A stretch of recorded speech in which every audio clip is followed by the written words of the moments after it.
Skip பண்ணிடாதங்க. ஒரே ஒரு நிமிஷம் தான், கொஞ்சம் கவனமா கேளுங்க அன்பானவர்களே.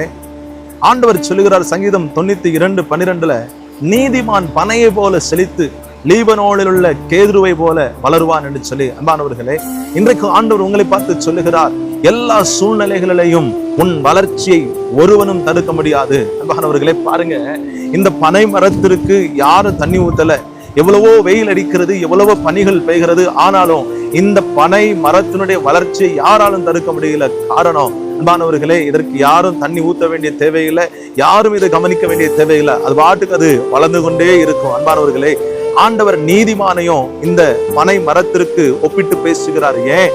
நீதிமான் எல்லா சூழ்நிலைகளிலையும், அன்பானவர்களே, இன்னைக்கு நீங்க நீதிமானாய் இருப்பீர்கள் என்றால் உங்க வாழ்க்கையில நீங்க எப்பேற்பட்ட சூழ்நிலைகளையும், உங்க வாழ்க்கையில எல்லாம் வறட்சியாய் காணப்பட்டாலும், உங்க வாழ்க்கையில நன்மையே இல்லாததை போல இருந்தாலும், உங்க வாழ்க்கையில செழிப்பு இல்லை என்றாலும், அன்பானவர்களே, உங்க வாழ்க்கையில உங்களுடைய வளர்ச்சியை யாராலும் தடுக்க முடியாது. நீங்க வளர்ந்து கொண்டே போவீங்க. ஆமென். கர்த்தர் நல்லவர். பாருங்க, நீதிமானாய் நீங்கள் மாறும்போது நிச்சயமாய் கர்த்தரின் ஆசீர்வாதத்தை உங்களுக்கு தருவார். யார் நீதிமான்? ஆண்டவராகிய இயேசு கிறிஸ்துவினுடைய இரத்தத்தினாலே கழுவப்பட்டு பாவ மன்னிப்பை பெற்றுக்கொண்ட ஒவ்வொரு தேவ பிள்ளையும் நீதிமானாய் காணப்படுகிறார்கள். இன்றை நீங்களும் நீதிமானாய் மாறலாம்.